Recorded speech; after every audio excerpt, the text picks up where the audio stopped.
இத்தனை கிருப என் மேல் அளவற்ற கிருப. என்னை விட எத்தனை பேர் தகுதியாக இருந்தும் என்ன மட்டும் கிருப என்று தேடி வந்ததே.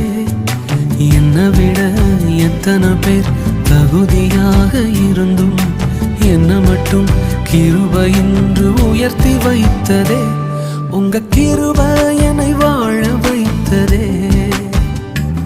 உங்க கிருப என்னை தூக்கி சுமக்குதே. உங்க கிருப என்னை வாழ வைத்ததே. உங்க கிருப என்னை